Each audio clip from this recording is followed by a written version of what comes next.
constituyeron una UTE para la construcción de un complejo de oficinas en la zona del centro y otra residencial en Costanera.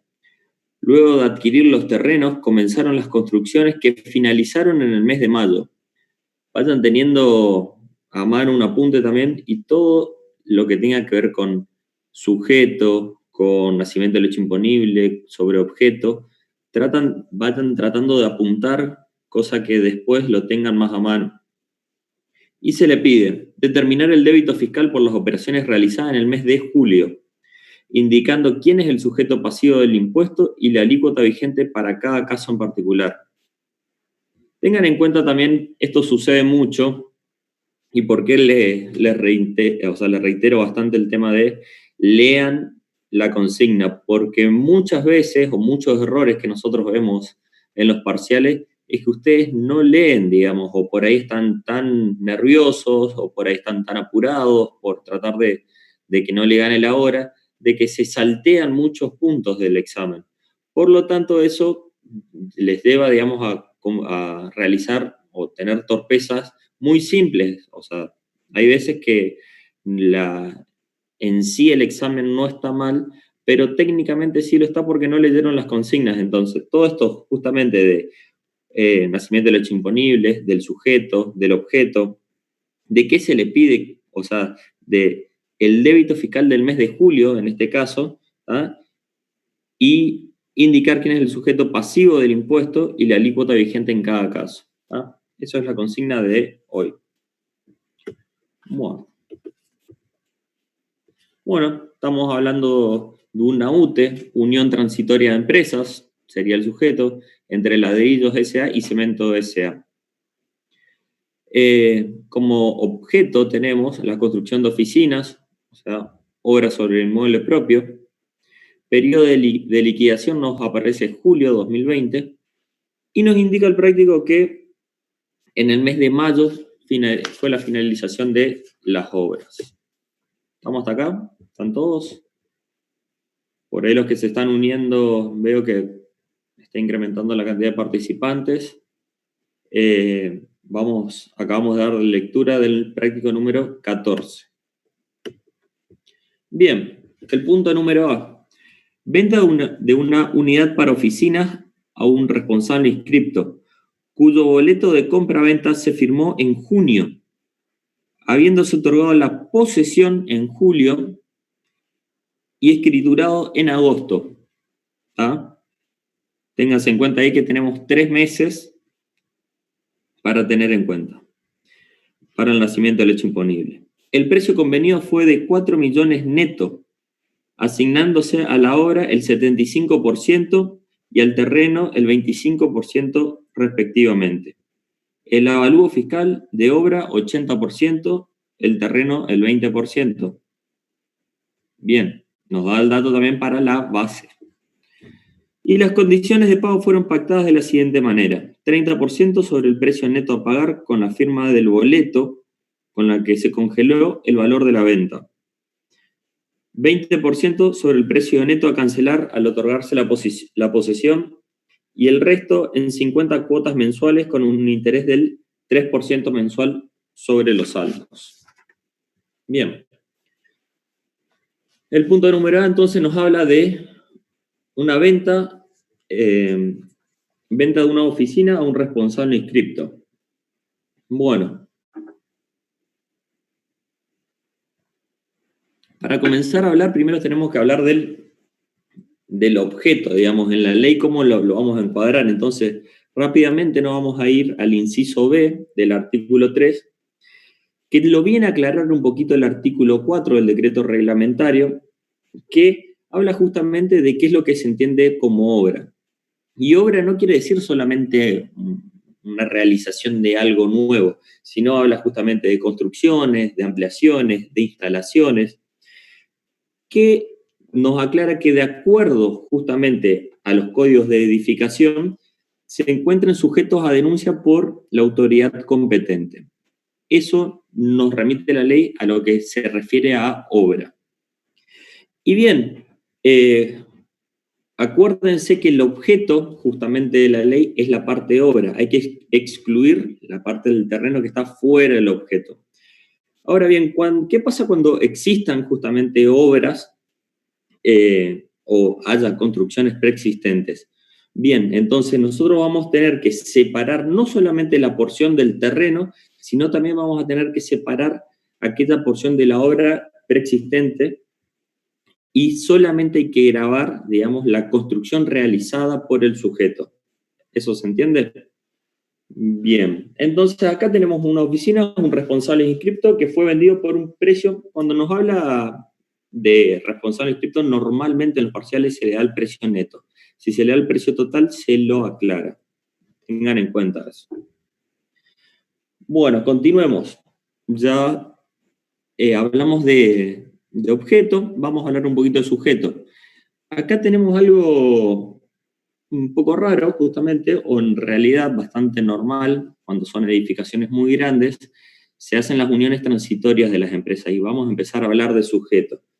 Cuando empezamos a hablar de sujeto, recuerden que la ley justamente cuando habla de empresas constructoras, incluye justamente a las empresas unipersonales y a todas aquellas formas jurídicas que adopten para realizar la obra.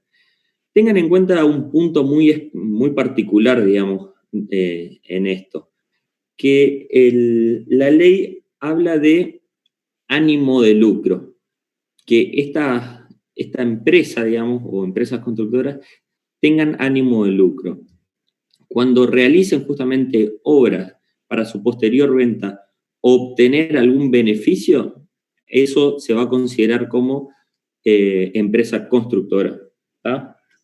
Bueno, el nacimiento del hecho imponible nos vamos a tener que remitir al artículo 5, inciso E, cuando hablamos justamente de cuándo vamos a tener que grabar esto. Acuérdense que el planteo nos habla de que el boleto de compraventa se firmó en junio, ¿tá? Otorgada la posesión en julio y escritura en agosto. Bueno, si nos vamos al artículo 10, sexto párrafo, si tienen la ley por ahí cerca, vamos a leerlo porque dice, bien, lo tengo.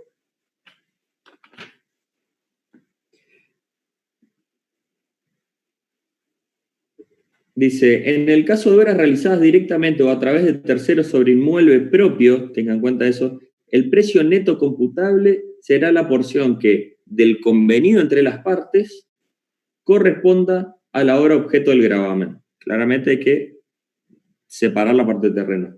Dicha proporción no podrá ser inferior al importe que resulte atribuible a la misma según lo que al correspondiente del avalúo fiscal, segundo punto, o el que resulte aplicar al precio total la proporción de los respectivos costos determinados de conformidad con la disposición del impuesto a las ganancias. Bien, entonces ahí ya tenemos también cuándo va a ser el nacimiento del hecho imponible. Habla justamente, confundí un poquito de base con el tema de nacimiento del hecho imponible, que va a hablar justamente con la posesión, ¿tá? Y habla del artículo 5 y leí el artículo 10, pero también tiene que ver, me salté un punto. Y justamente sobre el artículo 10 del sexto párrafo, hablamos sobre el avalúo fiscal, el mayor entre las partes. Nos habla el práctico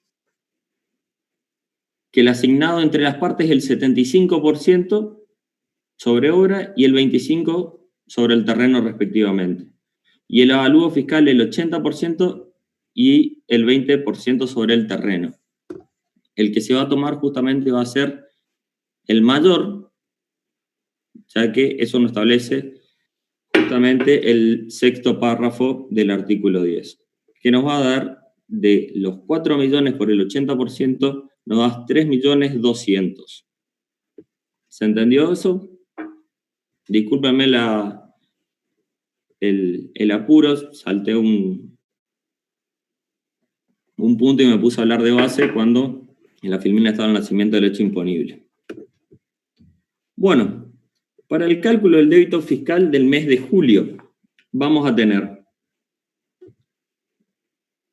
el débito fiscal total de la operación, ¿tá?, de 3.200.000 por el 21%. Bien. Pero también nos habla el planteo de los anticipos, ¿tá?, y nos dice que los anticipos hubieron un 30% sobre el precio neto a pagar de la firma con la firma del boleto en que se congeló el precio de venta.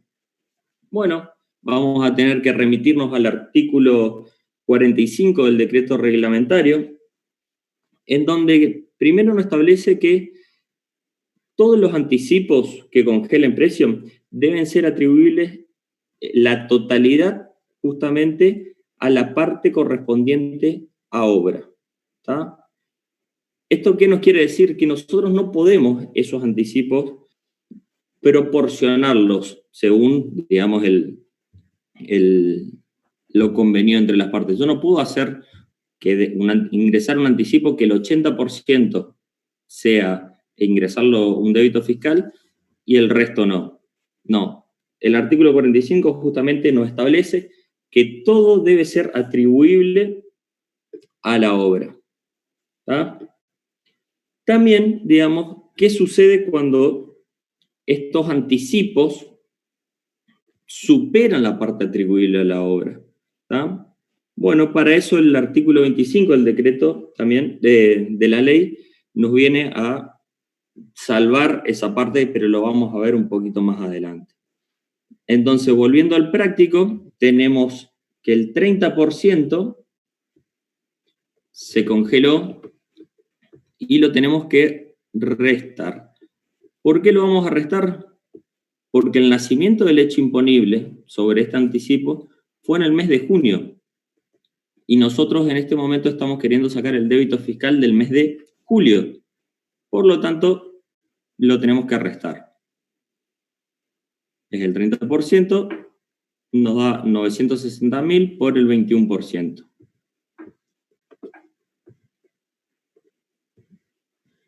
El débito fiscal de julio nos da 470.400. Bien, esto es un poquito lo que estamos hablando hoy, de una cuestión de que hay que asignar justamente estos anticipos en la totalidad a la obra. Recuerden eso, no vayan cuando hablen de anticipos o en el planteo, tengan anticipos o a proporcionar esos anticipos según la parte de obra y terreno. No, eso no lo hagan porque va a estar mal y para eso justamente el decreto reglamentario viene a aclararlo. Bueno, siguiendo un poquito y antes de terminar este punto, dice que el último punto, el resto en 50 cuotas mensuales con un interés del 3% mensual sobre los saldos. Bien. Acá hay bastante de qué hablar con el tema de los intereses, ya se dio en la parte teórica, pero vamos a repasarlo un poquito rápidamente. En el séptimo párrafo, justamente el artículo 10, nos aclara que si las ventas se efectúan a pago diferido, ¿tá?, y se pactaron expresamente los intereses, esos intereses tienen que estar fuera del precio neto grabado. Bien, pero ahora, ¿qué pasa con los intereses pactados, digamos, con anterior al nacimiento del hecho imponible sobre la parte, o sobre estos anticipos? Bueno, esos intereses van a empezar a formar parte, forman parte del precio neto computable. Ténganlo bien en cuenta, repásenlo, mírenlo y requete contra, practiquen de diferentes maneras este tema, porque se toma bastante en los parciales y hay mucho error justamente con la cuestión de intereses cuando hablamos de construcción de obras sobre inmueble propio. ¿Se entiende? Bien, en este caso solamente habla de intereses posteriores, ¿tá? Sobre un saldo posterior, y esto justamente tiene un nacimiento del hecho imponible independiente y está en el decreto reglamentario también. Bueno, creo que con el punto A no hubo mucho problema. Ya definimos la mayor parte del práctico que tenga que ver con objeto, con sujeto, con nacimiento del hecho imponible. Hablamos de base, ya teníamos las 4 patas, entonces todo el resto del práctico, definido esas 4 patas y tengamos bien claro eso, después va a ser bastante más sencillo. El punto número B dice, supongan en el caso anterior se cobraran 2 anticipos que congelaran precios y sumaron el 85% del valor convenido por las partes. ¿Qué debería tenerse en cuenta en lo que respecta a la gravabilidad de dichos anticipos? Bueno, esto es lo que le había mencionado hace un ratito, de que lo que nos establece justamente el artículo 45 y también lo que nos establece el artículo 25, que cuando se tienen en cuenta, digamos, todos los anticipos que congelan precios, deben atribuirse el 100% al precio atribuible a la obra. Y cuando se supera de ese límite, ¿ah? El artículo 25 viene a tapar, digamos, este hueco y dice que el contribuyente podrá pedir autorización a la AFIP para no ingresar el remanente del débito fiscal que no resulta alcanzado por el impuesto, o sea, que no se ingrese impuesto por estos anticipos sobre el terreno. ¿Está? Teníamos que el terreno, el 80% era de obra y el 25% el 20% terreno. Nos habla acá en el punto B que dice que estos anticipos sumaron el 85%. ¿Ah? Superaron la proporción de la obra. Entonces, lo que debe hacer el contribuyente es solicitar la autorización, ¿ah? Para no ingresar el impuesto correspondiente en estos anticipos.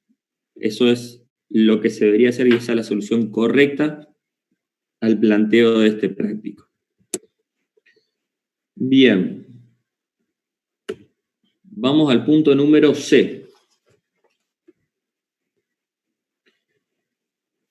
Venta en un piso en Costanera con su respectiva cochera a un famoso político consumidor final. IVA incluido, nos aclara. Escriturándose y entregándose en julio, habiéndose pactado de la siguiente forma. 30% al concretar la operación, congela precio. Fecha de vencimiento el 15 de mayo. El 20% a la firma del boleto. Fecha de vencimiento para el pago el 15 de junio. 10% 10 días antes de la posesión, que la posesión se da el 25 de julio. Fecha de vencimiento para el pago el 15 de julio. Y el 40% a los 50 días de la posesión, fecha de vencimiento para el pago el 15 de septiembre. Nos aclara que el porcentaje que las partes le asignaron a la obra fueron del 80% del precio total, mientras que el avalúo no se discriminaban los porcentajes correspondientes a la construcción y el terreno. Las inversiones realizadas para la construcción correspondiente en un 15% del terreno y en un 85% a la obra. Bueno, un poquito lo mismo de lo que habíamos empezado a hacer.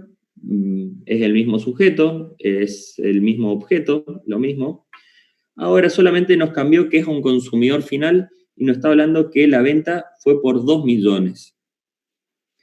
IVA incluido. el nacimiento del hecho imponible, cuando se va a dar con la escritura o la posesión, el que fuera anterior, y vemos que fue en julio. Por lo tanto, cuando nos hablas de las formas de pago, el 30% al concretarse la operación que congela precio, vamos a tener en mayo un anticipo del 30%. A la firma del boleto, eso quiere decir que todavía no hubo nacimiento del hecho imponible. No, estamos hablando de junio. 10 días antes de la posesión, estamos hablando de julio, y 40% a los 50 días de la posesión. O sea, ya para julio tenemos el nacimiento del hecho imponible. Bien, cuando nos habla un convenio entre las partes, nos habla un precio total de 2 millones IVA incluido, y nos habla el porcentaje. El convenio de las partes era el 80%, y en orden de prelación deberíamos ver justamente como límite el avalúo fiscal. Bien, no tenemos ese dato, por lo tanto, ahí sí debemos justamente recurrir al tercer dato que nos da sobre el costo fijado, la proporción sobre costo para la ley del impuesto a las ganancias. Recuerden que estos 2 millones con IVA incluido, ahí adentro hay la proporción a la obra, hay la proporción al terreno y está el IVA. Y entonces lo que nosotros, a partir de este momento, lo que tenemos que es separar, desmenuzar esos 2 millones y ver justamente, porque eso es un precio total, teníamos que ver el precio neto a objeto del gravamen. Hay varias formulitas, digamos, o métodos para llegar a este precio neto. A mí me gusta mucho esta formulita, ¿tá? Por una cuestión de que ahí tenemos el precio total, esas liñitas no son divisiones, sino son justamente atribuibles a qué son, y nosotros a través de esta fórmula, que es el precio neto por el 85% sobre obra, que era lo que habíamos pactado que vamos a tomar como base, más el precio neto por el 85% sobre la obra también, ¿tá? Más multiplicado ¿por qué? Por la alícuota. Ahora bien, ¿por qué tenemos una alícuota del 10,5? Bueno, tenemos una alícuota del 10,5 por una cuestión de que así no establece el artículo 28 de alícuotas, y cuando nos establece en el cuarto párrafo del artículo 28 y nos habla de cuando la obra es destinada a vivienda, va a tener una alícuota reducida. Me quiero detener acá un ratito por una cuestión de que la ley, cuando habla destino de vivienda, no se refiere justamente a que la constructora va a saber a quién se lo va a vender. Entonces, por lo tanto, habla también la ley, hay varias jurisprudencias con respecto a esto, de que si tiene construcción, vamos a decir, y la edificación tiene el propósito a una vivienda, va a tener alícuota reducida. ¿Esto qué quiere decir? Que va a tener vamos a decir, la edificación tiene forma de vivienda, Por lo tanto, debería tener una habitación, debería tener un baño, puede que tenga una cochera, ¿tá? Un hall, que se estime que sea, vamos a decir, parece una casa. No quiere decir que el que compre lo destine a eso. Puede ser que lo tenga como, no sé, un depósito para algo en especial, o no. Así que bueno, tengan en cuenta el tema de alícuotas y léanlo un poquito a eso. El práctico nos define perfectamente que el piso en la costanera es, digamos, es a un consumidor final y es para una vivienda. Cuando habla de la alícuota reducida y habla también de cocheras, la ley, digamos, o también del tema de depósitos, separa bastante bien, y esto sí lo tiene bien definido, que cuando se venda, digamos, como una unidad funcional completa, va a seguir la misma alícuota. Es distinto cuando se vendan una cochera de forma separada o se vende un depósito, ahí debería ir a la alícuota general, ¿tá? Tengan en cuenta esto. Un poquito más adelante lo vamos a ver. Bueno, continuando con la formulita, vamos a tener el precio neto entonces por el 85% asignable a la obra por la alícuota, más el 15% más el precio neto por el 15% atribuible al terreno. Bueno, ahora nos vamos a acordar un poquito de álgebra y vamos a empezar a hacer un poquito de álgebra en donde vamos a completar porque tenemos casi todos los datos menos el precio neto, que es lo que yo estoy buscando. Vamos a tener los 2 millones como precio total.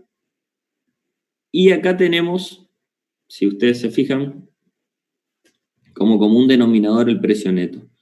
Entonces el 85%, también tenemos el 85% multiplicado ya por el 10,5, que me da 0,08925. Y lo que vamos a hacer va a ser sumar este común denominador y no vamos a hacer otra cosa que dividir, ¿tá? Como estaba multiplicando, el 1,08925 va a pasar dividiendo y vamos a tener el precio neto, que el precio neto nos va a dar 1.836.125,77. ¿Vieron que es bastante sencillito? Bueno, ahora con el precio neto es mucho más fácil, porque teniendo el precio neto solamente me queda distribuir la parte a obra, la parte correspondiente al IVA y la parte correspondiente al terreno. La parte correspondiente a obra teníamos el precio neto de 1.836.125 por el 85%. Tengo 1.560.706,91. Esa va a ser la parte asignable a obra. Voy un poquito más lento en esta parte para que puedan hacer los cálculos.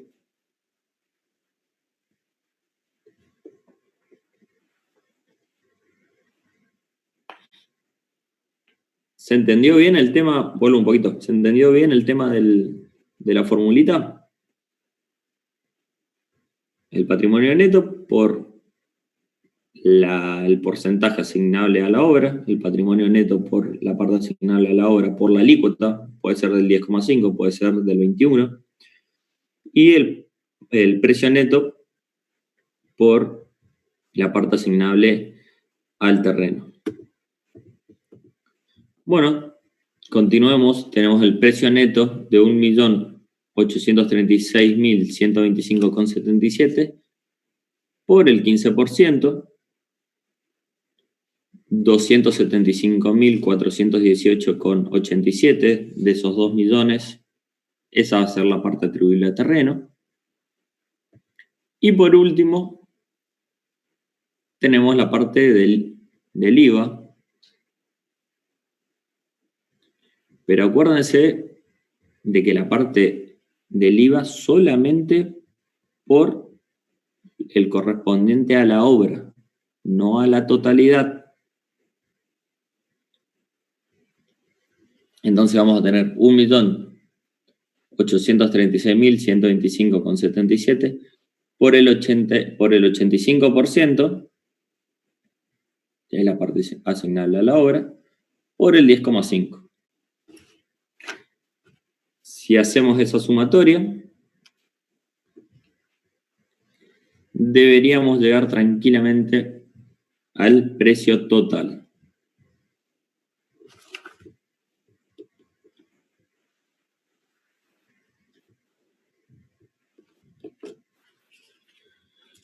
Bien. Ahora bien, tenemos que continuar con... Eso fue el precio neto. Ahora tenemos que sacar, digamos, o llegar al débito fiscal del periodo de julio que nos estaba pidiendo el práctico. Y como también habíamos hablado de los anticipos, tenemos que hacer una línea de tiempo, o les recomiendo hacer una línea de tiempo en este sentido, en este práctico más todavía porque tiene varios ítems. ¿Ah? Y tenemos el débito fiscal total de 1.560.706,91 por la alícuota reducida, que nos da 163.874,22. Ese débito es el total de toda la operación. Pero nos aclaró que teníamos anticipos, entonces vamos a tener que restar esos anticipos. El primer anticipo fue el 15 de mayo, del 30% de la operación. Cuando habla del 30% de la operación, es de la operación total. Por lo tanto, vamos a aplicar el 30% sobre los 2 millones y nos va a dar 600.000 pesos. De los cuales, eso va a ser, vamos a hablar de un total, justamente estamos aplicando sobre el total. Vamos a tener que descontarle dividido 1,10,5 multiplicado por la alícuota.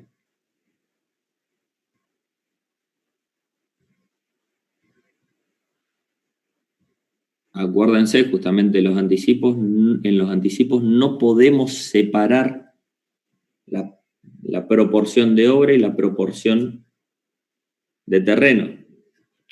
El artículo 45, justamente el decreto reglamentario, nos dice que todo debe ser asignado a la obra.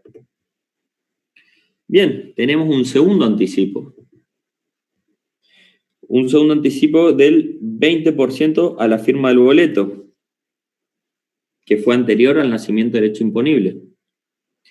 Fue el 15 de junio, del 20%. El 20% de los 2 millones nos da 400.000, dividido 1,10,5 por la alícuota correspondiente, nos da 38.009,05.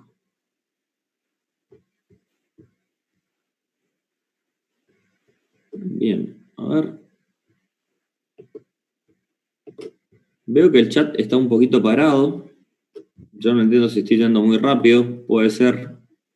La última clase me observaron que fue un poquito rápido, pero la verdad que Darío en este sentido tenía mucha razón en que uno hablando enfrente de la computadora y al no estar realizando los números en este momento, voy un poquito, se acelera sin querer. Así que si por ahí no tienen alguna duda o algún stop, vayan haciendo las consultas.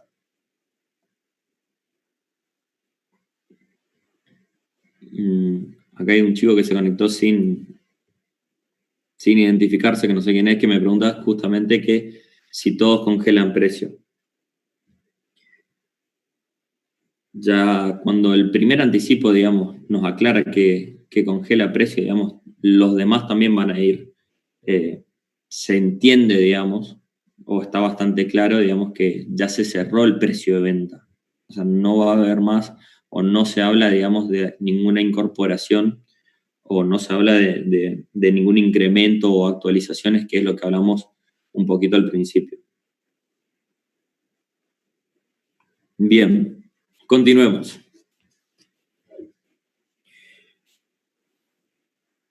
El 10% a 10 días antes de la posesión. El 15 del 7. Bueno, pero cuando en este anticipo no lo deberíamos restar. ¿Por qué? Porque si se dan cuenta, coincide, por más de que haya una diferencia, digamos, entre los días, hay 10 días de diferencia, cae en el mismo periodo que el nacimiento del hecho imponible. Por lo tanto, no tiene sentido alguno que lo discriminemos, porque justamente va a formar parte del débito del mes de julio. Bien. Ahí está la aclaración que le acabo de hacer. Justamente que el 10% cae en el mismo periodo de la liquidación. Bueno, leyendo el práctico, creo que no. Esto sería todo. El débito fiscal atribuible a julio queda de 68.851,60.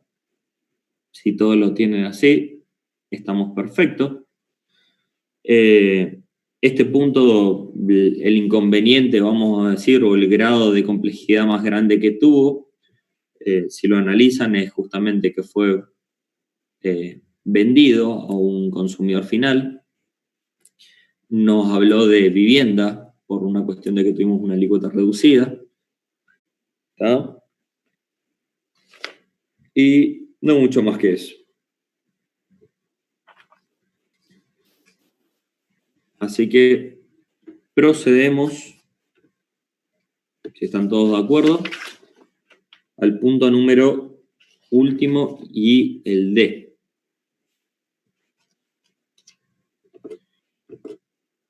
Bueno, vamos a leer el D. Dice, venta local de planta baja, que forma parte integrante del complejo residencial en Costanera a un responsable inscripto, quien además adquirió una cochera lindante con la del famoso político. Bien, dice, el boleto de compraventa se suscribió el 1 de julio y se escrituró a los 20 días de celebrado dicho boleto, momento en el cual se otorgó la posesión de las unidades. Dato para nacimiento del hecho imponible. Precio convenido fue de 3 millones netos atribuibles al local y 150.000 correspondiente a la cochera, habiéndose abonado al comprador un 30% a la firma del boleto y el saldo juntamente con la escritura traslativa de dominio. Nos da el porcentaje, dice que el porcentaje que las partes asignaron a las ventas fue del 75% de las obras y el 25% al terreno. La aplicación de las disposiciones vigentes en la ley del impuesto a las ganancias arrojaron un costo atribuible a la obra del 85% y a la del terreno un 15%. Bien.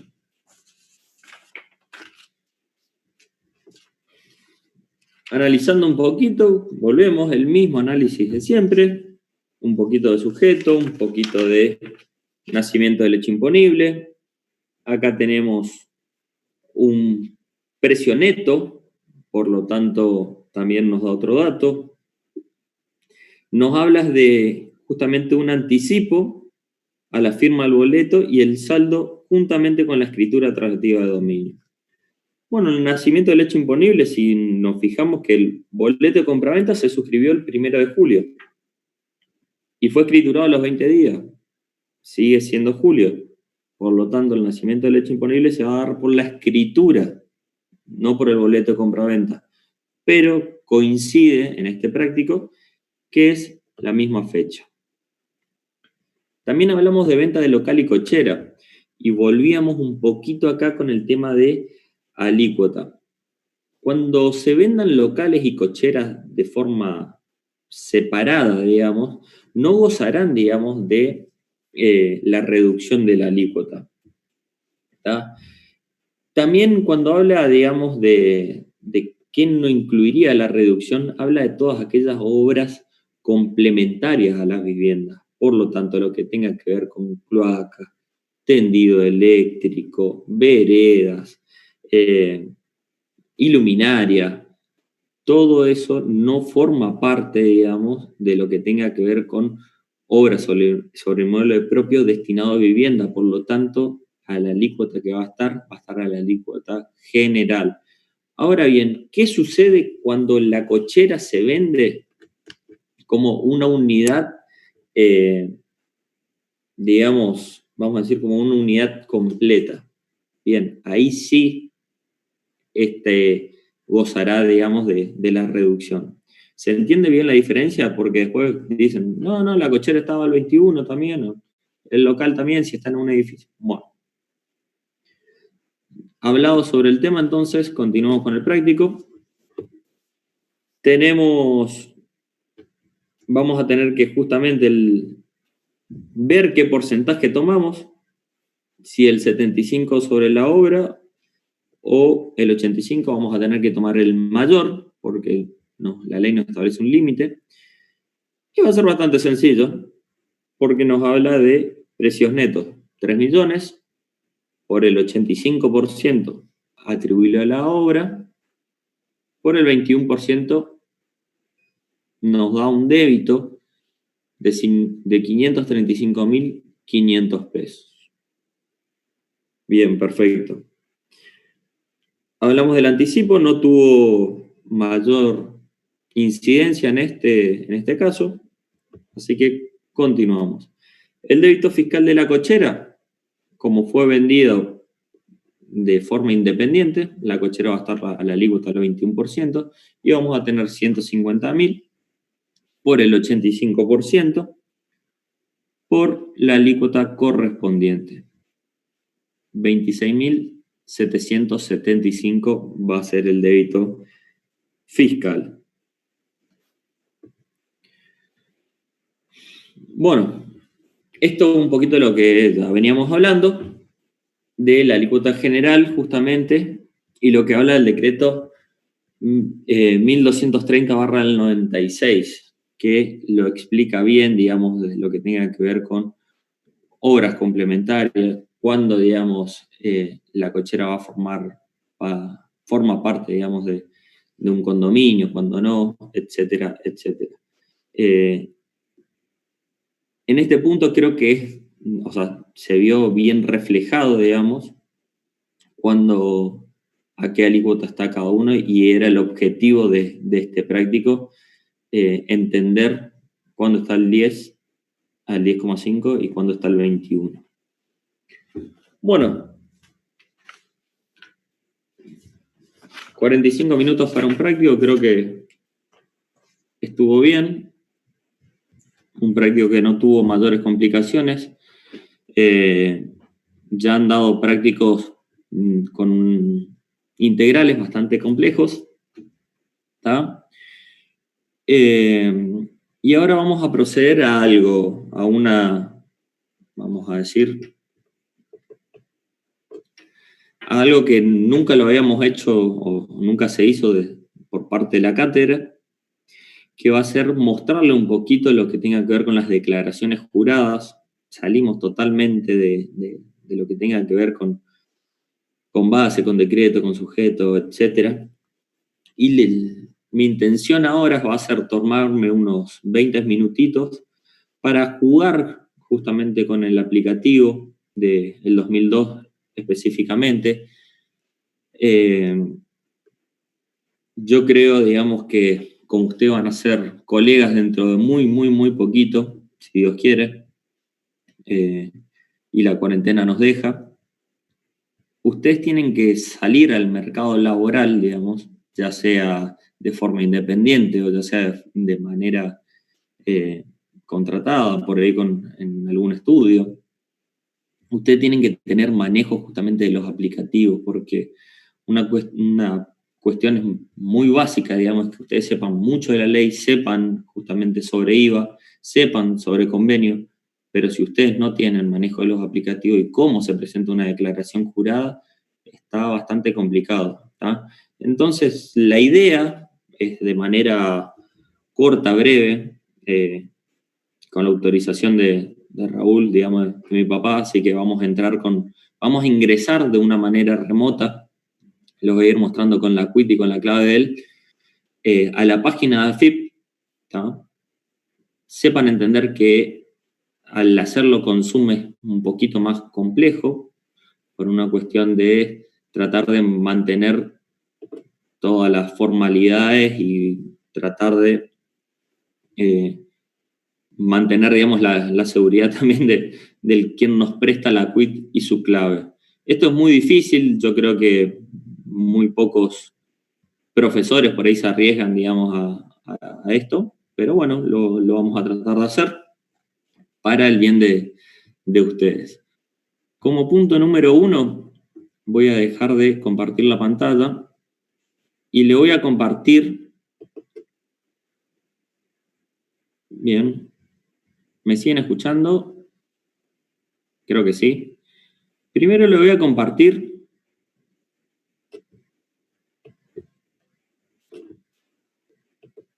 lo que sería una declaración jurada presentada por SIAP todavía. Esto sigue vigente, recuerden, este aplicativo se sigue presentando para algunas actividades, más que nada. Se sigue presentando el IVA a través del SIAP, a través del formulario 731. Este es el formulario, digamos, vamos a decir, la declaración jurada física de un contribuyente, y en este caso se presenta por una cuestión de que son exportadores de bienes. Si ustedes se fijan rápidamente, arriba en el encabezado, lo que ya habían dado en la parte teórica, tenemos la quit, el periodo fiscal, el número de verificador, el código de actividad. A ver si tengo un puntero. A ver. Bien. No tengo.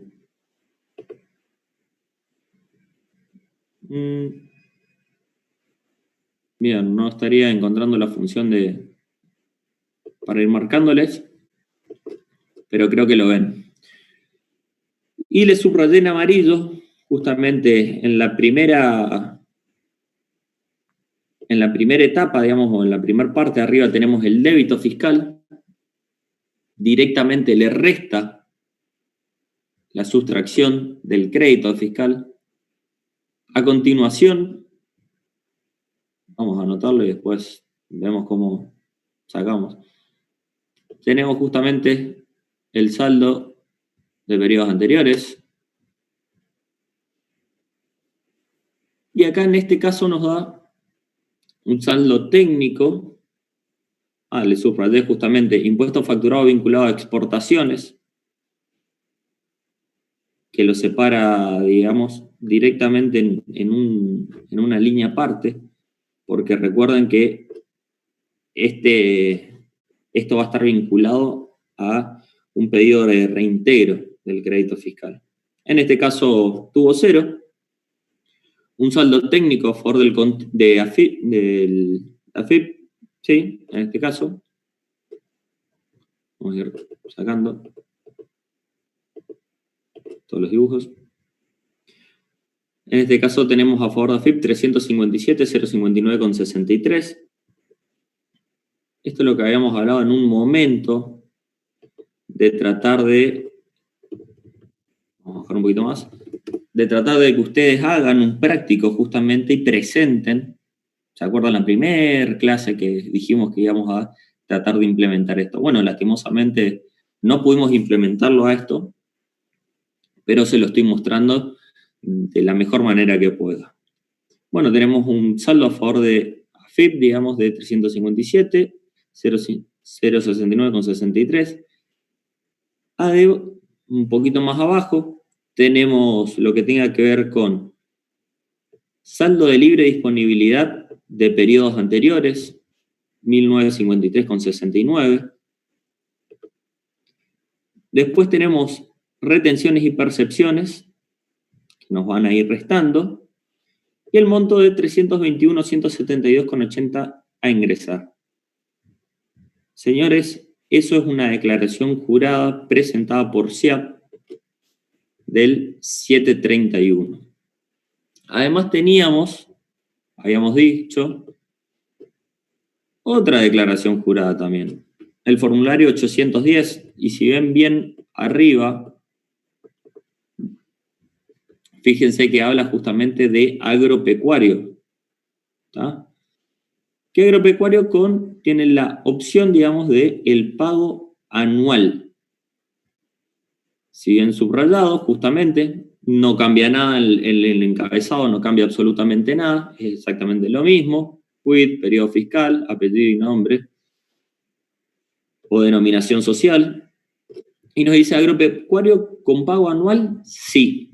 Justamente, tenemos empresas promovidas, no, porque y exactamente la misma estructura de liquidación, el débito fiscal, el crédito fiscal.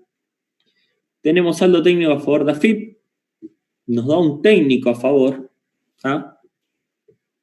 Pero fíjense que tenía un saldo de libre disponibilidad anterior por 30.739,55 y retenciones por 73.960,19.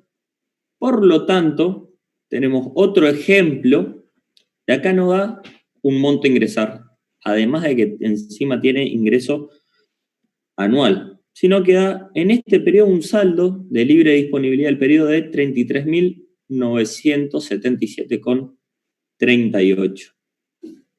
¿Se dan cuenta? Bueno, acá va a tener arriba un número de verificador cuando lo presente, y eso va a ser la declaración jurada de agropecuarios. ¿Vieron? Nada muy distinto de lo que se da en clase y la estructura.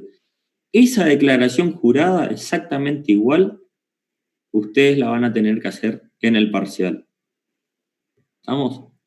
Bien. Y ahora sí vamos a ingresar. Me van a tener que dar unos segunditos.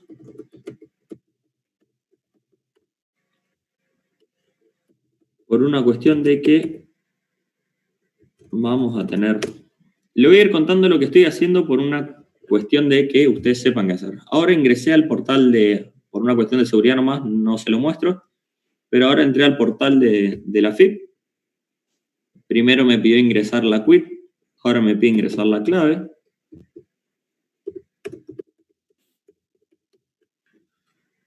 Una vez adentro, tengo varios servicios y tengo que encontrar justamente el servicio de mis aplicaciones web, se llama. Ingreso al servicio. Me pide justamente qué formulario quiero presentar. Le voy a poner el 2002.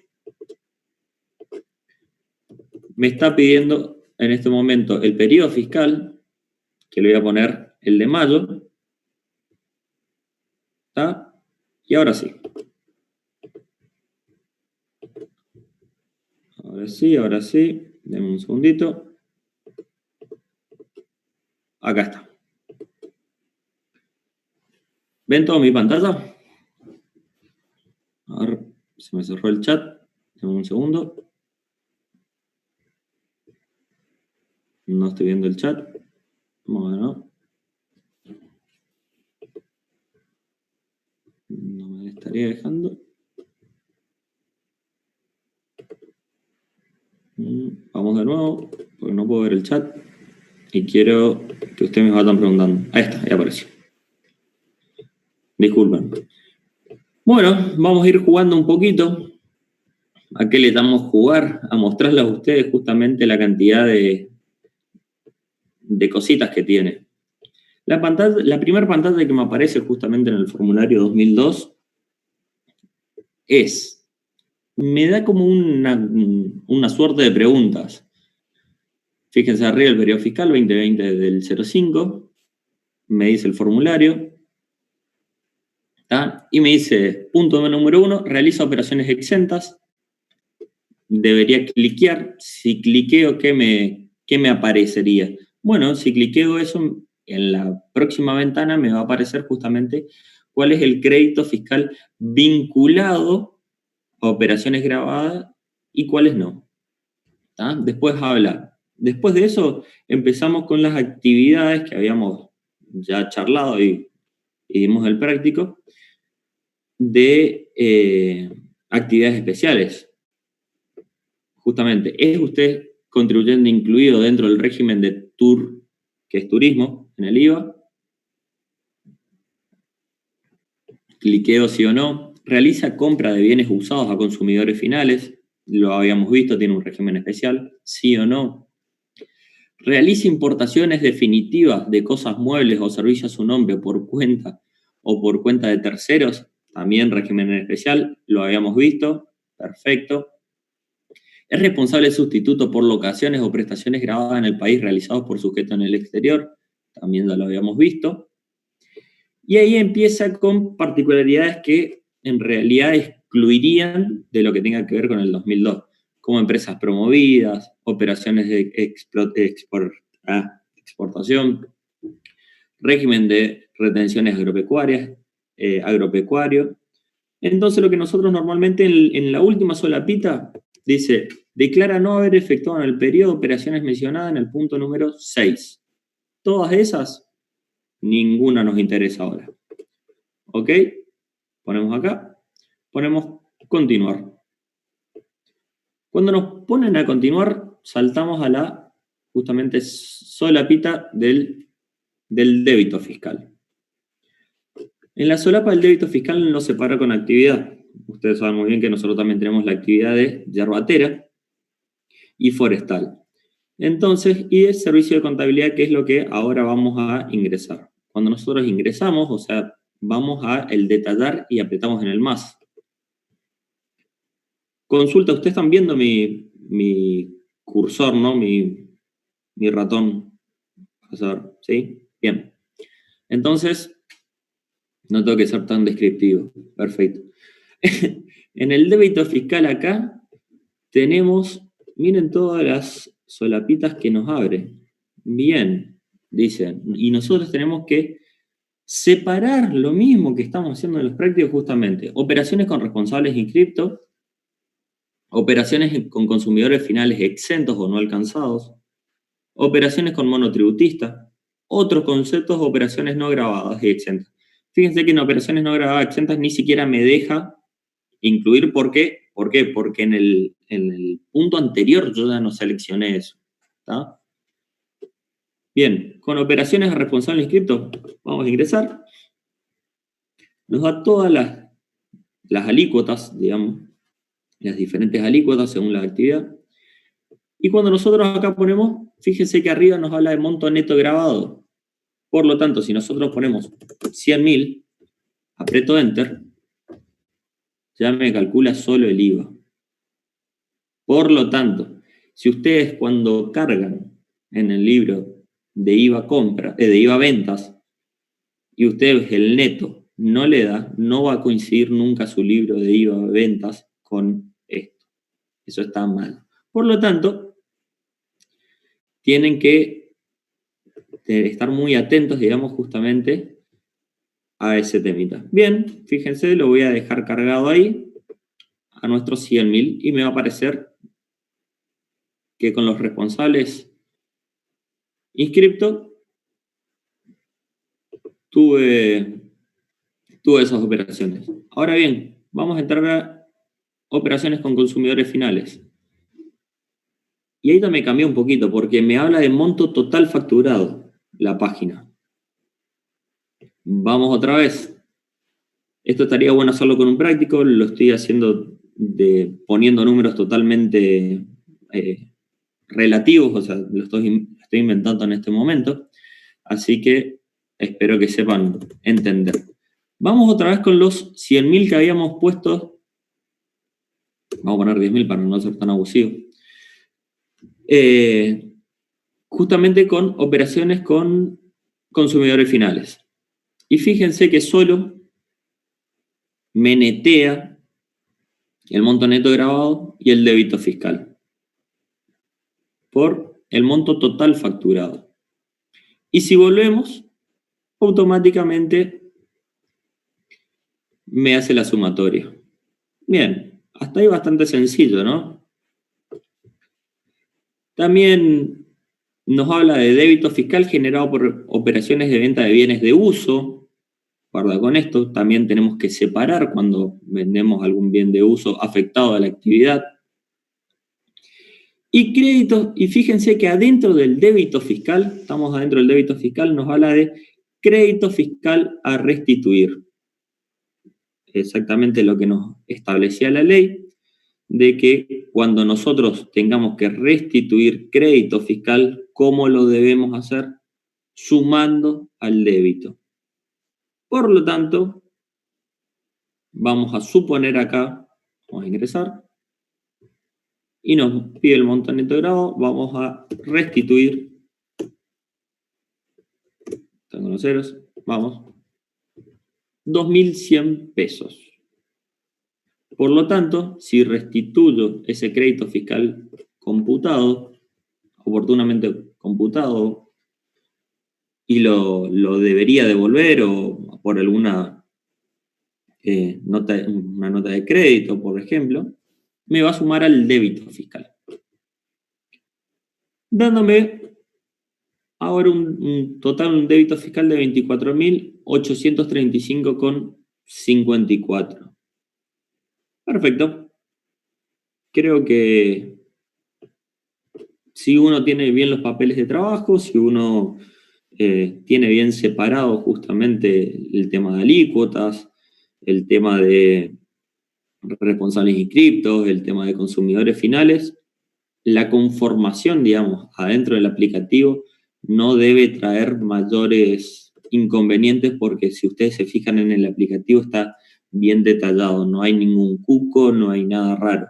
¿Ah? Entonces, el día de mañana, el primer día que ustedes entren a una empresa y le pidan, ¿sabes liquidar IVA? Sí, sé. ¿Y cómo se entra por el 2002? Bueno, y ustedes van a ingresar y se van a encontrar con esta pantalla. Bueno, continuemos. Se me seca un poquito la garganta. Ahora bien, el débito fiscal no tenía mayores inconvenientes. Vamos con el crédito fiscal. Y ahora vemos que el detalle que nos da es un poquito más grande. Empecemos a leer. Operaciones justamente por compras de bienes. Y nos aclara, excepto bienes de uso, por locaciones, por prestaciones de servicios, inversiones de bienes de uso. ¿Ah?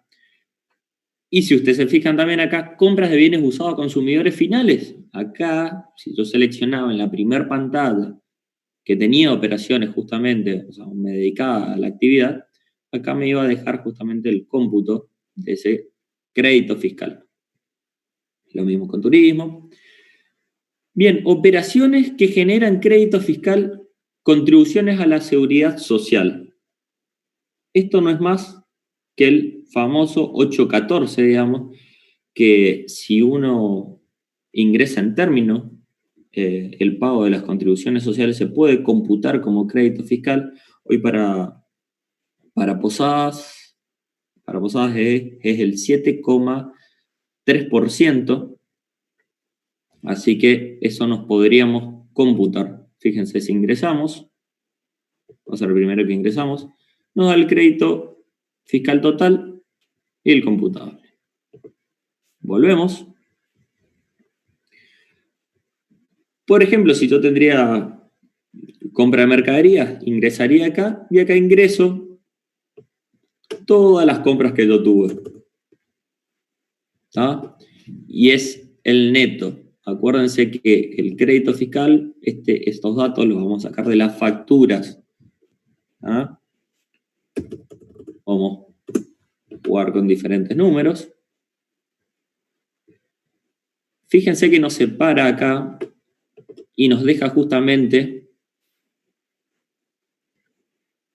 separar el crédito fiscal facturado y el crédito fiscal computable.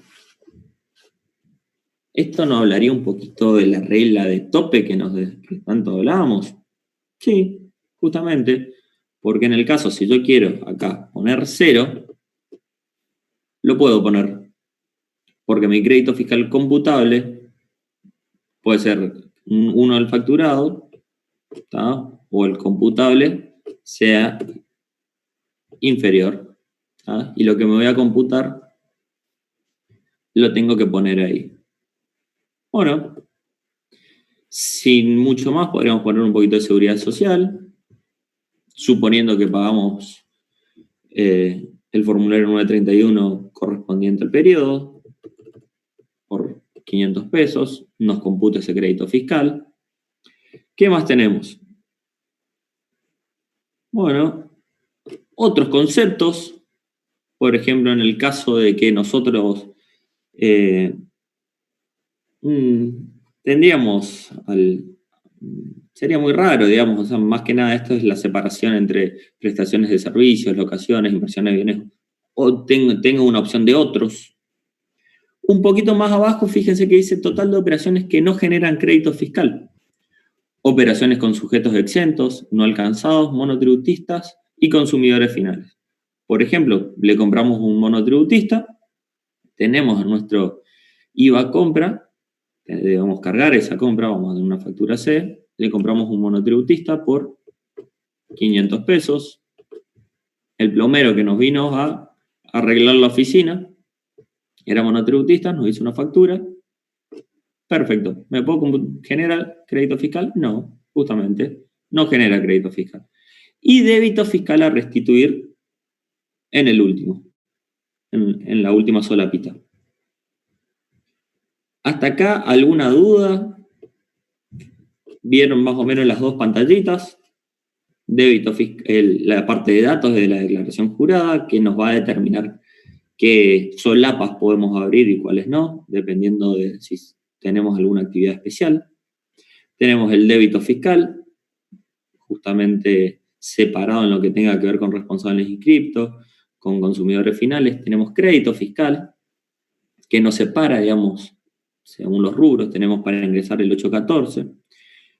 Y por último, tenemos la declaración jurada, vamos a decir que nosotros estuvimos armando, media rara, pero bueno, vamos a jugar también un poquito con esto.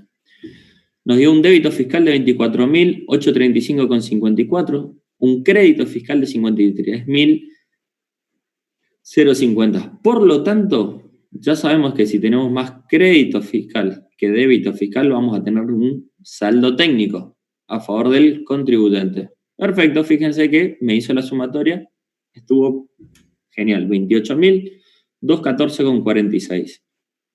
En esta solapita tenemos saldo técnico a favor del responsable del periodo anterior. Si hubiéramos tenido por lo menos algo, 1.500, que veníamos arrastrando del periodo anterior, acuérdense que el técnico viene de arrastre, nos va a incrementar justamente para este saldo técnico de este periodo, va a incrementarlo. Dame un segundo. Bien. Y tenemos también saldo de libre disponibilidad del periodo. Lo incluiríamos en esa solapa. Retenciones y percepciones sufridas, retenciones, percepciones aduaneras, en caso, si tuviéramos, ahí directamente nos trae ya las del periodo. Si tuvimos algo de pagos a cuenta, ¿tá? Y un poquito más, no tenemos ningún... No, porque esto habla justamente de otros artículos que tienen que ver con pagos a cuentas, digamos, de otros regímenes. Así que bueno, ahí tendríamos más o menos la declaración jurada armada. ¿Tá? Podemos poner, la página nos da una vista previa, preliminar. Bien. Este es el formulario 2002. Fíjense que es exactamente lo mismo. Nos aparece que es la vista preliminar de lo que habíamos visto. Tiene los datos justamente, el periodo fiscal, el tipo de formulario, la versión que tiene. Entonces hablamos del 731, del 810, del 2002. Se dan cuenta que son absolutamente todos iguales, tienen algunas particularidades, solapita más, solapita menos, pero son prácticamente todas las declaraciones juradas iguales, o sea, siguen la misma técnica de liquidación, porque la técnica de liquidación no la da el aplicativo, la técnica de liquidación está determinado en los regímenes de AFIP. Entonces, si le queda alguna duda de esto, recuerdan aquella clase de, si mal no recuerdo, de el contador Granada, repasen un poquito esa parte. Bien, hasta aquí llegamos, señores. Espero que le haya sido de provecho esta clase, una clase bastante particular por la última parte. Así que bueno, buenas noches a todos y nos estaremos viendo muy pronto, si Dios quiere. Gracias.